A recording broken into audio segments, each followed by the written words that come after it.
Welcome to Healthier Together, Larimer County's public health podcast, where we come together for healthier lives, connected communities, and real conversations. From your local public health team, I'm your host, Tom. And I'm Joanna. This is your weekly minisode where we'll provide a brief update on local public health news. So, Tom, what's up in public health this week? Well, today we have our Communicable Disease Program Manager, Matt Bauer, here to talk to us about wastewater surveillance. Matt, thank you so much for joining us. Thanks for having me. So go ahead and tell us, what exactly is wastewater surveillance? Wastewater surveillance is using our municipal sewage systems to detect different organisms and really understand what the trends may be within the community, and also for our more novel diseases, really understanding when the presence of a certain pathogen may be present. Is this a relatively new technology or surveillance technique, or have we been using it for a while? Yeah, so I would say in the academic world, this has probably been around for quite some time, but it was really during COVID where we first saw wastewater surveillance become operationalized. And to be honest, I think even up to this point within the last several years, we're still trying to fine tune and really figure out how we can best use this information, and more importantly, how we can communicate this information to the public. So we have done another segment, and we've seen a recent increase in the number of measles cases throughout the state and even the country. How have both the state and Larimer County used wastewater surveillance to detect recent measles cases? Wastewater surveillance is detected within individual water treatment centers. And so in Colorado, currently right now, we have 22 active sites around the state of Colorado. And so those are collected twice a week and sent to the state lab for testing for various pathogens, including measles. So during normal operations, we're testing, since measles isn't routinely transmitted, we're really looking for the presence or absence of measles initially. And so wastewater is oftentimes the first time we may detect or realize that measles transmission may be occurring within a community.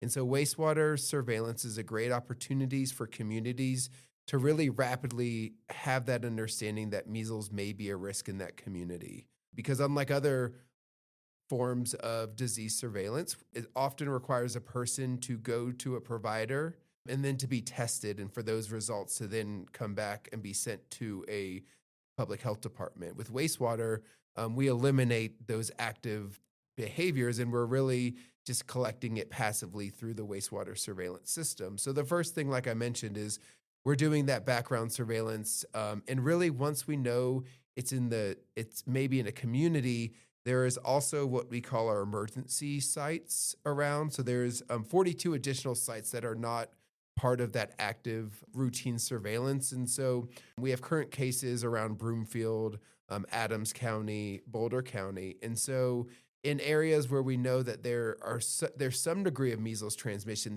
these emergency sites can be activated so we can have a larger scope and understand, are there other communities or other locations within those communities where measles transmission may be going on? Because one limitation with wastewater surveillance is we're really only able to detect it within those specific watershed locations. So, for instance, within Larimer County, there's probably 7 or 8 different wastewater treatment plants.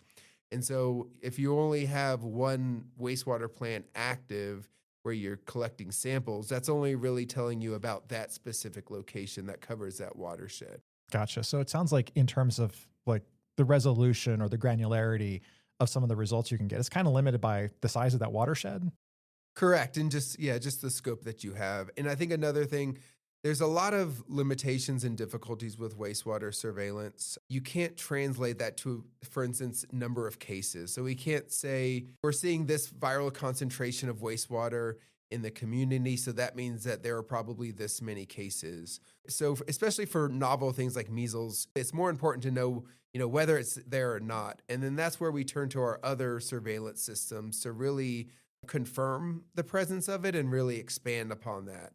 It's really helpful as well for providing communication to our healthcare providers saying, listen, wastewater was detected in this location. You should have a heightened awareness, and you may want to consider measles as a differential diagnosis for measles, because lots of things can cause a fever and cough and rash. And so, we routinely get calls about these sort of symptoms, and most likely than not, it's not measles. But so knowing that measles may be in the community and being able to provide that information to a provider may be the difference in them deciding whether or not to test for measles. So I guess another follow-up question then is, in terms of other diseases, then you spoke a little bit about measles and COVID. What other kind of diseases can you detect? Yeah, so currently in the state of Colorado, we have testing for COVID-19, influenza, RSV, measles, mpox, and enterovirus D68. So just real quickly, enterovirus D68 came into the public and public health attention, I believe, back in 2019. It was actually found that this specific virus was linked to what we call acute flaccid myelitis in children. It took probably about a year of studies, but this particular virus can cause some paralysis in children. And so, like I mentioned, these novel things that we don't see often are really important. So that's where enterovirus, measles, and even mpox are important. We're also looking at including West Nile virus within this upcoming season. And then other states and municipalities, we've also seen polio being tested, and even opioids as well. Gotcha. So in terms of then the process then for detecting it, what is the whole kind of life cycle from detection to response look like for wastewater disease surveillance for something like measles? Yeah, so as I mentioned, it really first starts at our wastewater treatment plant. The wastewater treatment plants are testing for total coliform and other things for bacteria, making sure that that they're providing safe drinking water to their residents. So it really starts at the wastewater plants. That individual will go, they collect their sample, that's shipped down to the state lab, and those tests are run in-house at our state lab. And so, like I said, that's done twice a week, and that information and that data is uploaded on a weekly basis to a public dashboard. Gotcha. So you'd probably have like a 3 to 4 day lead time from, hey, there's something that actually showed up in the watershed, to, hey, we have a report that says this is something that we are seeing.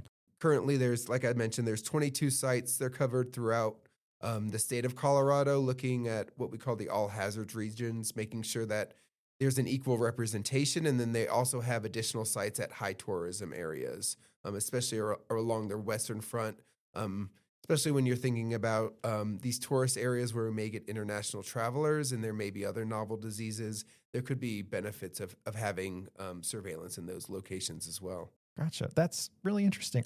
You did speak briefly about some of the limitations. I'm imagining that it may be in some of the more rural parts of the county where somebody might have like a septic tank, on-site wastewater treatment, that's probably not something that we could surveil. That is a limitation, and I don't think that's anything you can really overcome. Is we'll never have coverage in those more rural areas, mountainous areas that are on septic. I think a couple other limitations, as I mentioned, you can't necessarily say a certain viral concentration equates to a certain number of cases. I will say, when we're dealing with when we have good surveillance data and we have several years of data, you can look at, well, are there certain viral concentrations that have a correlation with cases or with hospitalizations? Those are things, again, it's not causation, but you can correlate those. And so you have a little bit stronger of a feeling. So that is one thing. Another thing that's really interesting is, so these assays are not standardized. And so, for instance, the viral concentrations that we do here in Colorado, you cannot directly compare those to wastewater surveillance done in another state. And even, like, for instance, during the pandemic, CSU was the first one to conduct wastewater testing for the state of Colorado. That eventually transitioned to the CDPHE lab. Well, when they did that, the assay and the techniques they used were completely different. So even, at that point of period, we can't compare viral concentrations from the first method with the second method. And so it's really, when you're thinking about that, it's apples and oranges. And so different methods are completely different. And so viral concentrations are really dependent on how those tests are designed and the methodologies of the test. So it sounds like, between the limitations, hey, it's not as granular as people might think. Like, I can't tell, oh, this building has this outbreak. It might be this region has this outbreak. And when we turn on those emergency sites around it, hey, maybe these other regions do. We're only really looking for some novel type of diseases that show up. I am curious though, how do you see this kind of changing in the future? Do you think that there's other things that we might start looking at, like the opioids that you mentioned? Yeah, so the opioids brings on some interesting questions, and I know I've been in I've been involved in some conversations and have read some literature as well. There are some ethical concerns, particularly around opioids and how that data could be used. Like some obvious privacy concern. Exactly, exactly. And so, theoretically, you could do wastewater surveillance at a single location too. But really, what you're thinking about is, yeah, for instance, if that information was available to law enforcement, and then they said, "Oh, we're seeing a rise in opioid in this specific community, and now we're going to, send in more law enforcement, or we're going to launch an investigation." That does get into a little gray area on ethical concerns, and how that data can really be used. But you can look at trends overall and say the wastewater concentrations, they're going up, they're going down. And then again, you can compare that to historical data and making sure that aligns. And that's really the thing is with wastewater surveillance, it's not the end all be all. You don't want to draw specific conclusions. You want to make sure and collaborate that data with additional surveillance systems.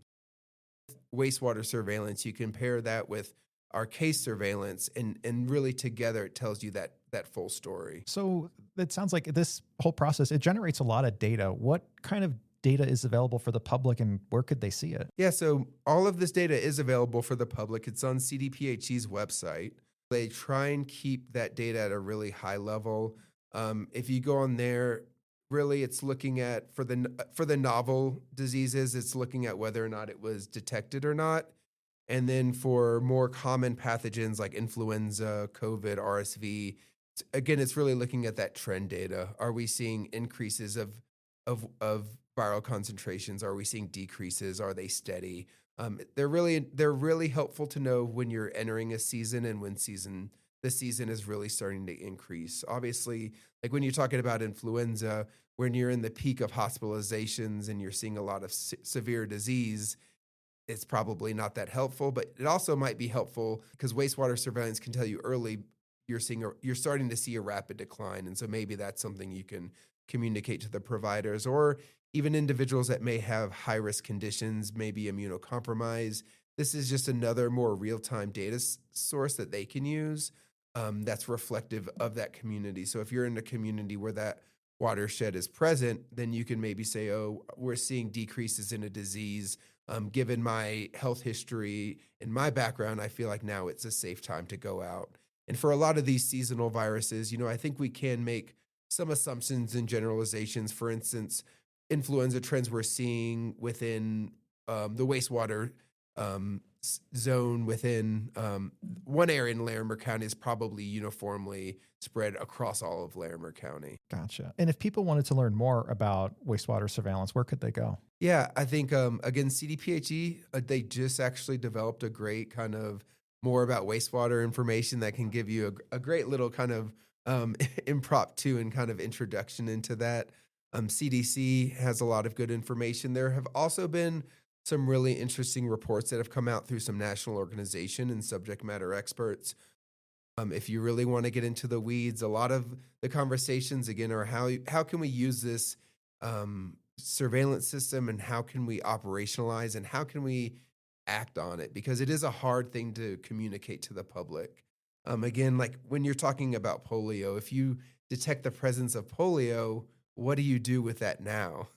You tell the public, we've detected some concentration of polio, but then what? And so I think that's the big thing that we're looking at whenever we're considering communicating with the public is it has to be followed by some sort of action. And so it's hard when you don't really know what a concentration means or how, what you should do about that. Sounds like there's some context that also needs to be applied when, hey, we got this result, but what does it actually mean? Exactly. Yeah, I think we struggled a lot with that during COVID when this first came out because we really, especially at that point, we didn't have enough data to establish trends.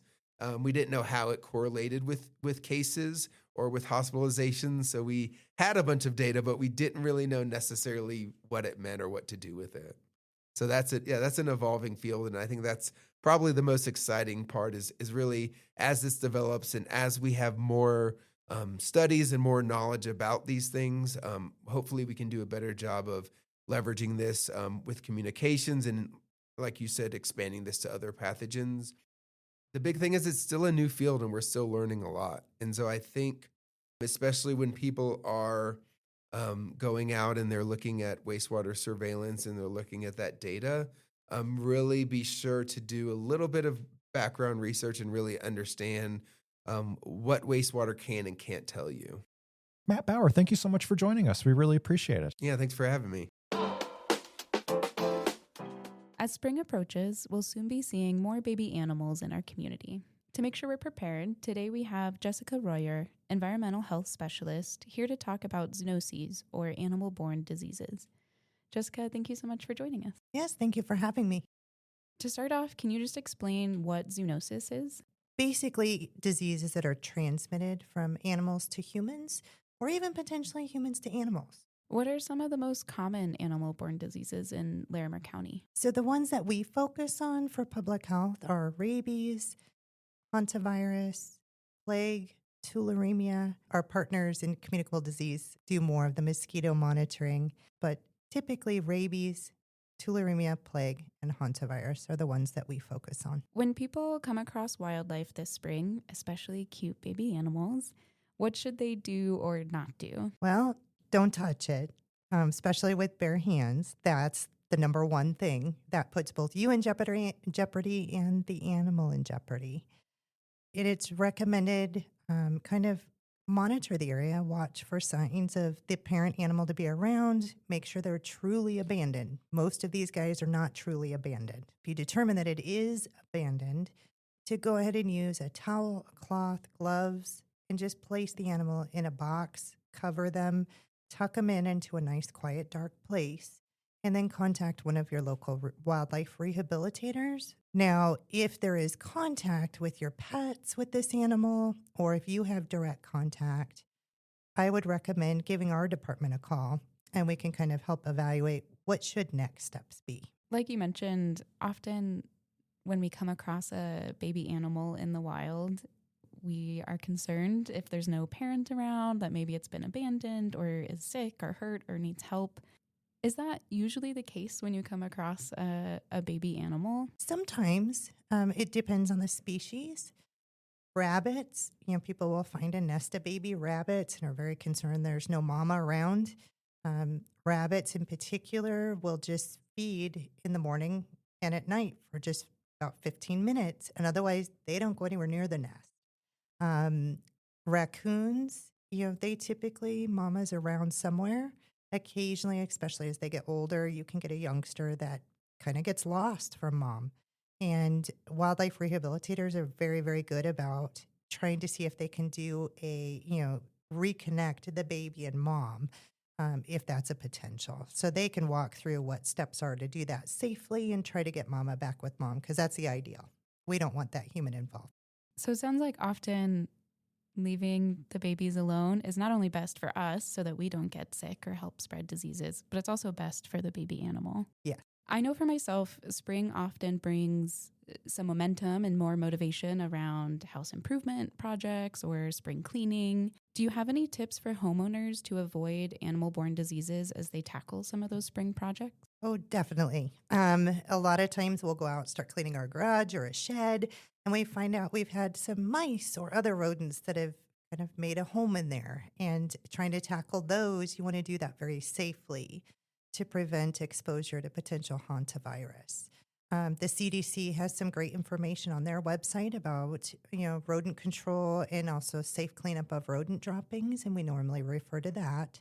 But you would want to open up those areas, make sure there's good airflow, avoid sweeping those areas with the droppings. We don't want to aerosolize those urine and feces for someone to inhale it. And make sure to use disinfectant, follow the label directions.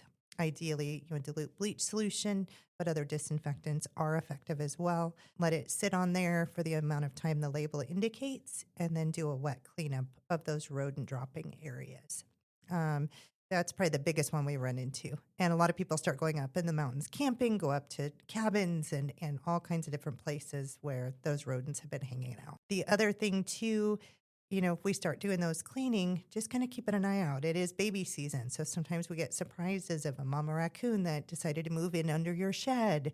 Skunks that decide they're going to start checking things out as well. They're looking for food. We have good gardens and we have areas that make good hiding places. We need to watch for those guys there. I'm sure lots of Larimer County residents are also itching to start working in their gardens, if they haven't already. What steps should gardeners take to avoid animal-borne diseases? So what we worry about with the soil is more, we do see plague and we do see tularemia in Colorado. It's endemic. Both of those are caused by bacteria. Plague is more due to flea exposure. The flea actually harbors the bacteria, so it's usually flea bites is a very common way. But tularemia can actually exist in the environment. It's a bacteria that just hangs out in the soil. So when we actually do see that in our wildlife populations, it is kind of messaging to be careful of, we don't want that bacteria to enter the body somehow. So basic good hygiene. Ideally, use gloves. It's not much fun to pick dirt out of your fingernails anyway. But when you come back in, to make sure good hand washing before you eat and drink, to keep your hands out of your mouth, those type of things are all very, very protective to keep us from being exposed to things like that. Beyond the garden, when people are doing landscaping projects, are there things they should keep in mind in that regard as well? Definitely. We want to make sure, if you can, do kind of a quick sweep just in case there happens to be a dead animal in the yard. For example, a dead rabbit or a squirrel. The last thing you want to do is go over that with the lawnmower. With especially tularemia, it has to enter the body, and when you run over one of those, it potentially aerosolizes into the air. If it's very dry out, like how we get towards the end of summer, potentially using a respiratory mask to go ahead and do mowing, those type of things to prevent inhaling all the dust that's created. It also goes a long way. I mean, most people come in and they have to blow their nose, et cetera, after mowing their lawn, just because you inhale all kinds of pollen and dirt and everything else when you're doing it. It's recommended to go ahead and wear just some sort of respiratory protection to prevent that. You mentioned that zoonoses can also impact our pets. What steps can pet owners take to protect their pets? One of the big things to kind of prevent some of our wildlife interactions, especially at night, is make sure before you let your dog out to go potty, kind of turn the porch light on, make some noise, give it a minute before you let your pet out. That gives, if there is wildlife in the backyard, kind of a chance to escape and minimize the potential of a run-in between your pet and, say, a skunk or a raccoon. The other thing is that most of our Colorado wildlife tend to carry fleas. Usually those fleas stay on the wildlife. However, especially our dogs tend to like to stick their heads down holes, see what critters have been there, and can pick up some of those fleas if they're waiting for the next rabbit. So one of the recommendations is to make sure to talk with your veterinarian about the best flea and tick prevention for your pet. In the spring, we definitely see an increase in ticks. We didn't used to have them here as much, but I'd say over the last 5 years or so, our ticks have definitely become more prevalent in the area, especially when we have a wet spring. And we get a lot of reports of pets with ticks. So it's just kind of good protection to avoid having your best friend bring home some extra friends. Are there any common wildlife interactions that people tend to sort of brush off as not a big deal, but maybe they should be concerned? There's actually quite a few. So one of those is when their pet interacts with wildlife in the backyard. A lot of times we don't think much of that. Or say, for example, you let the dog out and he comes back in stinking of skunk. Most people are folks get the skunk smell out. But what we get concerned about is if your dog tangles with a raccoon or a skunk, is there any saliva left on the dog? Are there bite wounds? Are there other things that should be addressed from a rabies risk standpoint? We actually have had some human exposures just from handling, or, we as a parent or a pet parent, we look at the wounds or look in their mouth. We're not worried about their saliva, but saliva left from the raccoon or the skunk. That could be a potential way of exposure. The other thing that we run into is sometimes people will wake up with a bat in their house. And if it's at 2:00 in the morning, your first instinct is get it out. We would much rather you not do that, animal control, NOCO Humane Animal Control is great about being able to respond to those type of issues.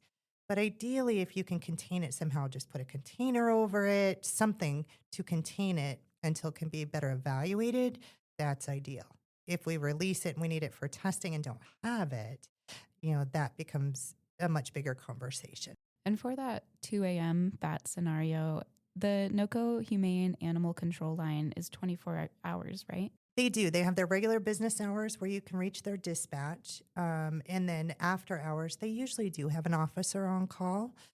So if it is something that is truly urgent or like a rabies exposure where they need to capture an animal for that reason, they usually are available. The health department also has a Zoonoses hotline that residents can call with concerns and questions. How can people contact the hotline, and what sorts of things should they reach out about? Sure. Our Zoonoses hotline is available. It's by phone, so it's 970-498-6666, and that's our Zoonoses hotline. Horrible number, easy to remember. So we would recommend that you call if there's a question, if you're seeing a weird acting wild animal or there's a weird scenario that happened, or if you are seeing, hey, we found these baby raccoons, who do we need to call? A lot of times our team can direct you to who would be the best resource, or we can kind of help walk through if there is a concern to make sure things are addressed. We can arrange for animal control to assist in picking those up. There's a lot of different things we can do. So it's just if you have questions or something is out of the ordinary, or if we're seeing a die-off, like say, for example, you're all of a sudden finding quite a few dead squirrels around that is weird compared to normal. Give us a call. We'll walk it through. Typically with die-offs, it's 3 or more in a short period of time, like a 2-week period of time. Raises some kind of questions on, okay, what is going on? So there's a lot of different reasons where, please feel free, give us a call, and we'll just kind of walk through each scenario case by case and see what we need to do next. Is there anything you wish more people knew about animal-borne diseases? I think a lot of them potentially are preventable, if we're aware of them and know that they're out there. And there are some very simple ways of being able to prevent them. If you're concerned, talk to someone. And we can kind of walk it through and see, is it truly a concern? A lot of people don't even realize that we even have some of these diseases here. If listeners would like to learn more about animal-borne diseases or the health department's Zoonoses program, where can they go? So I'd recommend going to our website, larimer.gov, and you'll want to look under our communicable disease, and it's under animal-borne diseases.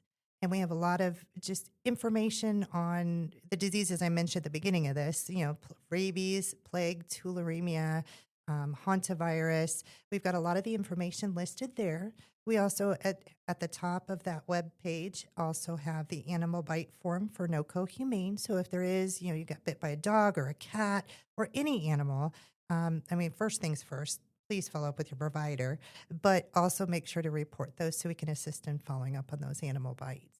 So on the website as well, we have our rabies map, and that actually will show if we do have current rabies positive wildlife that have been confirmed in Larimer County, those will show up on the map. Right now, it's just showing last year's. We have not yet had any positives this year, but it is on there, and you can also look back through to the previous years and kind of see what the trends have been and kind of what's been normal for our county. Awesome. Jessica, thank you so much for joining us. Absolutely. Thank you for having me. Thanks for listening, Larimer County. Until next week, stay well, stay connected, and remember, we really are healthier together.